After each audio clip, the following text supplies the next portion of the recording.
नमस्कार, news for nation देख रहे हैं आप और मैं हूं आपके साथ साक्षी झा। लोकसभा चुनाव बेहद नजदीक है और ऐसे में बिहार के पूर्व डिप्टी सीएम तेजस्वी यादव लगातार ये कहते नजर आते हैं कि इस बार लोकसभा चुनाव के परिणाम जो है वो चौंकाने वाले सामने आएंगे। लेकिन उनके इस बयान में कितना दम है, आइए हम आपको विस्तार से बताते हैं। आरजेडी सुप्रीमो लालू प्रसाद यादव के बेटे और बिहार के पूर्व डिप्टी सीएम तेजस्वी यादव बार बार कह रहे हैं कि इस बार बिहार में लोकसभा चुनाव के परिणाम चौंकाने वाले होंगे। उनके दावे में कितना दम है ये तो चुनाव परिणाम आने के बाद ही पता चलेगा। लेकिन 2019 में हुए लोकसभा चुनाव के आंकड़े देखें तो तेजस्वी के दावे की असलियत उजागर हो जाती है। तेजस्वी यादव जिस विपक्षी एकजुटता के आधार पर अच्छे परिणाम की उम्मीद पाले हुए हैं, उसमें ही अब खोट नजर आने लगी है। बाहर से तो सब ठीक दिखता है पर अंदर घमासान की स्थिति है। बता दें, पिछले लोकसभा चुनाव में महागठबंधन में आरजेडी के अलावा कांग्रेस, सीपीआई, हम, वीआईपी और उपेंद्र कुशवाहा की पार्टी भी साथ में थी। बता दें, आरजेडी को चुनाव लड़ने के लिए 20 सीटें मिली थी, जबकि उपेंद्र कुशवाहा की पार्टी को 5, जीतन राम मांझी की पार्टी हम को 3 और वीआईपी को 3 सीटें दी गई थी। वहीं भाकपा माले को राजद ने अपने कोटे से 1 सीट दी थी। इसके बावजूद एनडीए में शामिल भाजपा, जेडीयू और लोजपा ने सूबे की कुल 40 लोकसभा सीटों में 39 पर जो है वो जीत हासिल की। वहीं आरजेडी का खाता ही नहीं खुला। सीपीआई भी कोई करिश्मा नहीं दिखा सका। वहीं कांग्रेस ने किशनगंज की 1 सीट जीती। सीपीआई का उम्मीदवार अकेले बेगूसराय सीट पर था, पर वो तीसरे नंबर पर रहा। यही नहीं, अगर बेगूसराय में आरजेडी और सीपीआई के उम्मीदवार के वोटों को सम्मिलित भी कर दे तब भी भाजपा के उम्मीदवार से कम ही वोट मिले। इस बार भी तकरीबन यही स्थिति है। फर्क सिर्फ इतना है कि बिहार में अपना अस्तित्व खो चुकी 2 कम्युनिस्ट पार्टियां भाकपा और माकपा इस बार महागठबंधन में शामिल है, पर उपेंद्र कुशवाहा, जीतन राम मांझी और महागठबंधन से अब निकलकर भाजपा के साथ एनडीए में है।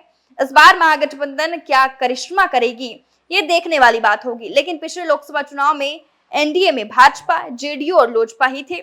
वहीं एनडीए ने 40 में से 39 सीटों पर जीत दर्ज की।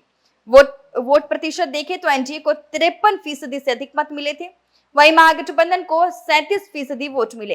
अकेले जेडीयू का मत फीसदी जो है वो 21.81 था और बीजेपी का मत प्रतिशत जो है वो 23.58 था। दलों की संख्या के हिसाब से कमोबेश इस बार भी दोनों महागठबंधन की स्थिति तकरीबन पहले जैसी है। फर्क यही है कि महागठबंधन में इस बार सीपीआई और सीपीएम भी साथ हैं, तो वहीं एनडीए में उपेंद्र कुशवाहा की पार्टी, राष्ट्रीय लोक मोर्चा और जीतन राम मांझी की हम नई पार्टनर है। बता दें, तेजस्वी यादव को उम्मीद है कि 17 महीने की महागठबंधन सरकार के कार्यकाल में उन्होंने बेरोजगारों को नौकरी देने का जो प्रयास किया उससे हवा उनके पक्ष में बनी है। वहीं नरेंद्र मोदी के 2 कार्यकाल पूरे होने के कारण जो है एंटी इनकम्बेंसी का लाभ भी उन्हें मिलेगा। वो अपनी पार्टी के परंपरागत मुस्लिम यादव यानी कि MY समीकरण के अलावा बाप यानी कि BAP के नारे के साथ मैदान में उतरे।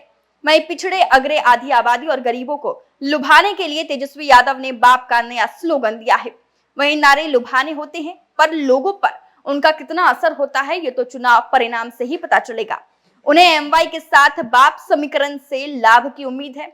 उन्हें यह भी भरोसा है कि सीटों के बंटवारे में मामूली किचकिच के बावजूद विपक्षी दलों का अलायंस एकजुट है। वहीं विपक्षी वोटों का बंटवारा ना हो पाने की स्थिति में वो एनडीए को चुनौती देने में तो कामयाब होंगे, पर परिणाम से चौंका पाएंगे इसमें संदेह है। हालांकि उनका एक दावा तो पहले ही फेल हो चुका है, जब नीतीश कुमार के महागठबंधन छोड़ते ही उन्होंने खेल करने की न सिर्फ घोषणा की बल्कि पूरा दमखम भी लगा दिया, फिर भी वो नाकाम नजर आए। तो देखिए, लोकसभा चुनाव के परिणाम को लेकर तेजस्वी यादव जिस तरीके से दावा कर रहे हैं कि इस बार चौंकाने वाले परिणाम होंगे, लेकिन जिस तरीके से तेजस्वी यादव की पिछली खेला होने वाली बात वो खारिज होती हुई नजर आई, तो उसी तरीके से ये भी लग रहा है कि ये जो दावा कर रहे तेजस्वी यादव उसमें कितना दम है वो तो चुनाव परिणाम ही बताएगा। फिलहाल के लिए इस वीडियो में बस इतना ही और ऐसी ही तमाम खबरों से अपडेट रहने के लिए देखते रहे न्यूज फॉर नेशन।